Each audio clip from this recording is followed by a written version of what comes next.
इस जगत में उत्पत्ति का कारण कौन है? कि उत्पत्ति का कारक सूर्य है। Sun is the cause of creation. अब जन्म कुंडली के अंदर जो है वो ओवरऑल कितने भाव है? 12। उसमें सूर्य किसी एक भाव में होगा। तो वो ये बताना चाह रहे हैं कि आपकी उत्पत्ति जो है वो सूर्य के कारण हुई। क्यों? क्योंकि हमने सुना भी इस चीज को है, क्या सूर्य किस चीज का कारक है? आत्मा का कारक है। आप किस रूप में आए? आप जीव आत्मा के रूप में आए। तो आपकी उत्पत्ति का कारण कौन होगा? आपकी उत्पत्ति का कारण सूर्य होगा, राइट? सूर्य जिस भाव में बैठेगा वो आपकी उत्पत्ति का एक भेद आपको देगा। फॉर एग्जाम्पल, हम कहें कि किसी का सूर्य षष्ठ भाव में, छठे भाव में है, जैसे मेरा सूर्य है छठे भाव में है, तो कहीं ना कहीं ऐसा बहुत हद तक संभव है कि इस व्यक्ति की उत्पत्ति का जो कारण है वो सेवा है। This person has taken birth to serve. छठा घर सर्विस का है, राइट? तो अब किसी का पंचम भाव में है, तो इसका अर्थ है इस व्यक्ति की उत्पत्ति का कारण जो है वो ज्ञान को ग्रहण करना या ज्ञान को देने के लिए हुआ है। तो सूर्य की जो पोजीशन है ना, वो कहीं ना कहीं उत्पत्ति को रिप्रेजेंट कर रही है कि हर ग्रह के अपने कुछ सिग्निफिकेशंस है। प्लैनेट का एक तो हो गया सिग्निफिकेशन, जिसको हम बोलते हैं, राइट? सिग्निफिकेशन को हम हिंदी में क्या कहते हैं? कारक तत्व। जैसे हम कहें भाई सूर्य कौन? सूर्य पिता का कारक, सूर्य प्रसिद्धि का कारक, सूर्य जो है हमारे अथॉरिटी का कारक, राइट? तो एक तो हो गया प्लैनेट का सिग्निफिकेशन। फिर दूसरा क्या होता है? दूसरा होता है प्लैनेट का वर्ण। वर्ण, अब वर्ण को अगर आज के मॉडर्न डे कंटेक्स्ट में समझो तो वर्ण का मतलब ऐसा है जैसे हम कहें category. What is your category?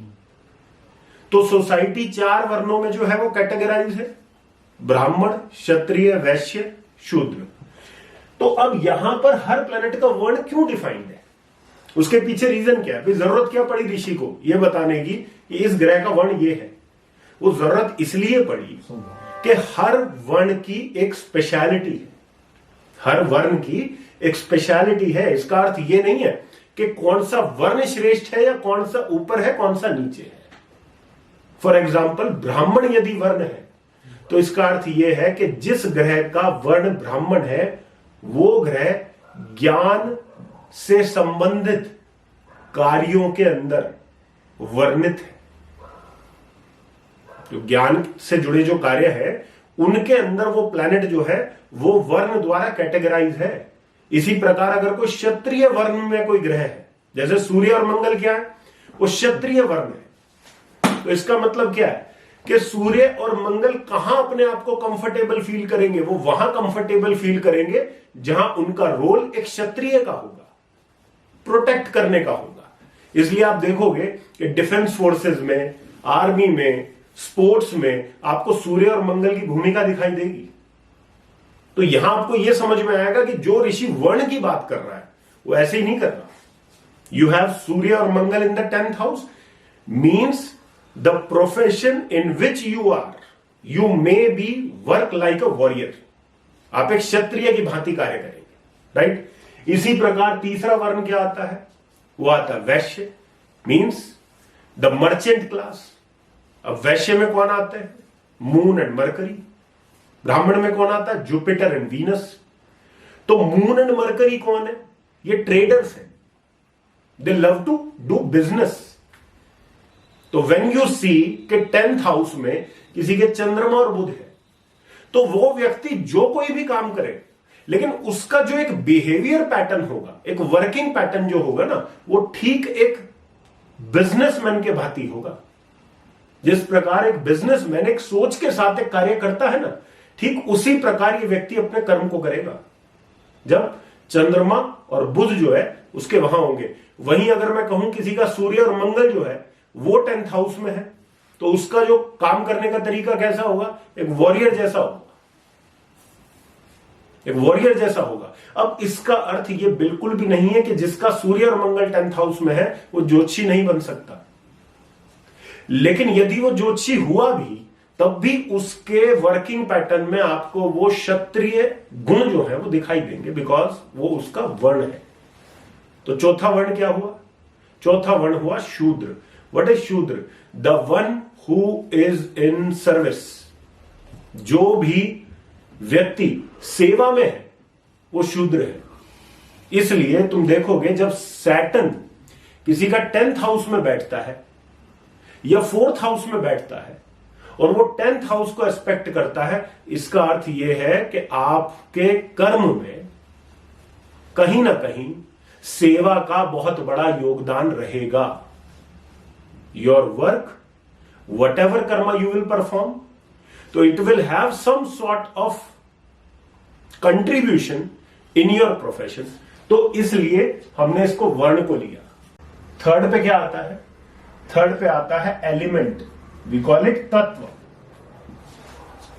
कौन सा तत्व है? For example sun and Mars अग्नि तत्व है, मून एंड वीनस जल तत्व है, मरकरी, मरकरी क्या है? Mercury is earth element. Saturn Rahu क्या है? ये एयर एलिमेंट है। जुपिटर क्या है? स्पेस एलिमेंट है। तो एलिमेंट के आधार पर भी चीजों को आप देख सकते हो। अब आप कहोगे जी यहां पे एलिमेंट का काम क्या है? तो एक ज्योतिषी के लिए एलिमेंट्स को समझना इज वेरी इंपॉर्टेंट। कि जितने भी हमारे ऋषि हुए हैं उन सभी ऋषियों में जो तत्व ज्ञानी ऋषि हुए हैं, जिन्हें तत्वों का संपूर्ण ज्ञान था, वो पराशर जी थे। तो Parashar ji was the one who was having complete knowledge of elements. अब आप कहो जी एलिमेंट क्या कर देंगे, तो मैं आपको एक चीज बताता हूं कि एस्ट्रोलॉजी आप करते क्यों हैं। एस्ट्रोलॉजी आप इसलिए करते हैं ताकि आप किसी व्यक्ति के भूतकाल को, उसके पास्ट को जान सके, उसकी प्रेजेंट का एक आइडिया ले सके कि वो प्रेजेंट में उसकी सिचुएशन क्या है और फ्यूचर में इसकी सिचुएशन कैसी रहने वाली है। और अगर कोई व्यक्ति इन तीनों बातों को जान पाए तो आप समझिएगा उसको क्या कहते हैं। क्या कहते हैं उसको? त्रिकालदर्शी। क्या कहते हैं? त्रिकालदर्शी। The one who can see the three parts of time, past, present and future. अब ये जो त्रिकालदर्शी बनाने की जो आपको योग्यता है ना, वो किस ग्रह में है? अब ग्रह से पहले आपको एलिमेंट जानना होगा कि वो कौन सा एलिमेंट है जो आपको तीनों काल का भेद जो है वो खोलता है। That is space element. That is space element. And which planet is space element? आकाश तत्व से जुड़ा हुआ ग्रह कौन सा है? आकाश तत्व से जुड़ा हुआ ग्रह है जुपिटर। It is Brihaspati. वो बृहस्पति है। इसलिए क्या कहा उसको? इसलिए उसको ज्ञान का कारक कहा। आप लोगों ने कितनी बार ये शब्द सुना होगा, Akashic records. Akashic records, what is Akashic records? Jupiter is Akashic records. अगर आप जुपिटर को काउंटर कर लेते हैं, जुपिटर को स्ट्रेंथन कर लेते हैं, आप आकाशिक रिकॉर्ड्स को जो है वो कर सकते हैं। ठीक है? तो एलिमेंट्स के अपने रोल हैं। फिर इसके बाद क्या आया? एलिमेंट्स के बाद क्या आया? देन कम्स द गुणा। देन कम्स गुण। अब गुण कितने हैं? त्रिगुण है, सत्व, रजस एंड तमस। सतोगुण, रजोगुण, तमोगुण। उन्होंने ये तीन गुणों को आपको इसलिए आइडेंटिफाई कराया क्योंकि जब आप प्लैनेट्स को डिफरेंशिएट करोगे तो हर प्लैनेट के अंदर गुण जो है वो बदल जाए।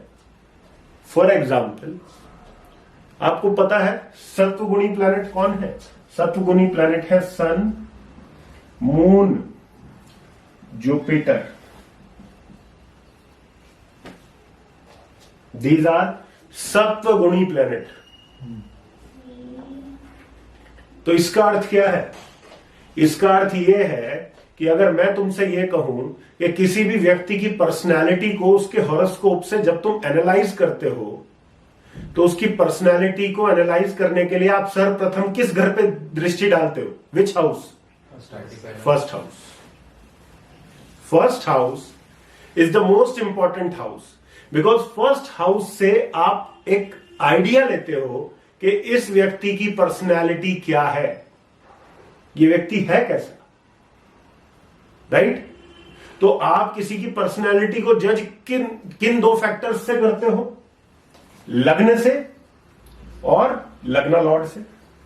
ये मैं क्यों बता रहा हूं? फॉर एग्जाम्पल, किसी के फर्स्ट हाउस में मून बैठा है और जो उसका फर्स्ट लॉर्ड है, जो उसके प्रथम भाव का स्वामी है, that is conjunct with Jupiter. कौन से गुण के प्लैनेट हैं ये?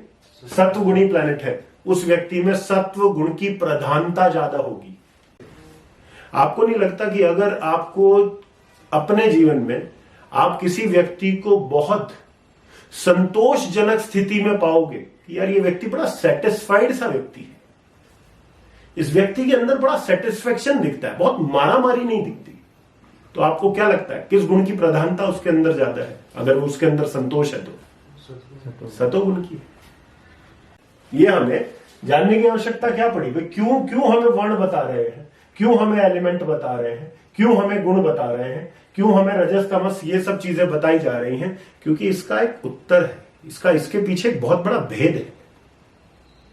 आप सब लोग जब ज्योतिष पढ़ते हो तो ज्योतिष में एक बात आती है कि हम कौन सा रत्न धारण करें, हम किस ग्रह को स्ट्रॉन्ग करें, हम किस ग्रह को बल दें। तो अब एक बात का सदैव स्मरण रखना, क्योंकि ये सब चीजें पराशर जी ने ऑलरेडी डिफाइन की है, तो पराशर जी ने एक बात कही है कि जब आप एक ग्रह को बलि करेंगे या उसको ट्रिगर करेंगे, तो इसका अर्थ ये नहीं है कि अगर आप मेष लगन के व्यक्ति हो और आप शनि को बल देंगे तो शनि के बल देने से आपका दशम भाव यानी कि आपका कर्म और एकादश भाव आपकी आय, ये दोनों बढ़ेंगे। उसके साथ जैसे ही आप शनि को बल देंगे उसका वर्ण एक्टिव होगा, उसका वर्ण जो था वो एक्टिवनेस में आ जाएगा, उसका एलिमेंट एक्टिव हो जाएगा। शनि का एलिमेंट क्या है? एयर एलिमेंट है। तो आपने मान लो नीलम रत्न धारण कर लिया, अब इसका अर्थ साफ है कि आपके अंदर एयर एलिमेंट है, वो एक्टिवेट हो जाएगा। अब एयर एलिमेंट क्या करेगा?